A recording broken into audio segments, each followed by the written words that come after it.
적벽대전은 중국 역사에서 가장 유명한 전투 중 하나로 삼국시대 초기에 일어난 전투입니다. 208년에서 209년 사이에 벌어진 이 전투는 촉과 동우 연합군이 사마의 위군과 맞서 싸운 것으로 알려져 있습니다. 적벽대전의 배경은 사마가 전국을 통일하려는 의도로 중국 전역을 침공한 것에서 시작됩니다. 이 과정에서 사마는 큰 군사 세력을 보유하게 되었으며 촉과 동우의 지도자들은 그의 침공에 대항하기 위해 연합을 맺기로 합의합니다. 주유 촉의 공명 그리고 동우의 선장 등 유능한 전략가들이 이끄는 촉동우 연합군은 사마의 위군과 적벽 지역에서 대결을 펼칩니다. 이때 주유와 공명은 사마의 군대를 무력화시키기 위한 기발한 계획을 세우게 됩니다. 적벽대전에서 가장 유명한 에피소드는 바로 동남풍을 이용한 화공 전략입니다. 주유와 공명은 사전에 동남풍이 불 것을 예상하고 이를 이용해 사마의 함대를 공격하기로 합니다. 적절한 시기에 동남풍이 불어오자 연합군은 불에 휩싸인 배를 사마의 함대에 밀어넣어 큰 화재를 일으킵니다.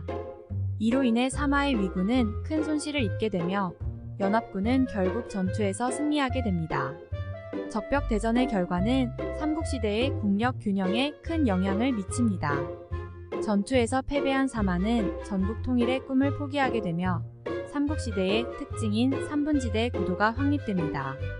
이후 삼국시대는 촉, 동우, 위가 삼각평형을 이루며 길게 이어지게 되는데 이 전개는 중국 역사의 중요한 시기로 기억되고 있습니다. 만약 적벽대전에서 동남풍이 불지 않았다면 전투 결과와 관련된 여러가지 상황이 변화되었을 것입니다. 동남풍이 주요 역할을 한 원래의 시나리오와는 다르게 이 경우에는 다음과 같은 변화가 생길 것입니다. 전략의 변경. 동남풍이 불지 않았다면 주유와 공명 이 적벽대전에서 사용한 화공 전략을 실행할 수 없었을 것입니다. 이로 인해 양쪽 모두 다른 전략을 적용해야 했을 것이며 이는 전투의 결과에 큰 영향을 미쳤을 것입니다. 전투의 결과. 동남풍이 불지 않았다면 적벽대전에서 동우와 촉한의 연합군이 치열한 전투를 이어갔을 것입니다. 그러나 화공 전략의 성공 없이 양쪽 모두 큰 손해를 입었을 가능성이 높으며 전투 결과가 크게 달라졌을 것입니다. 삼국지의 전개에 미치는 영향.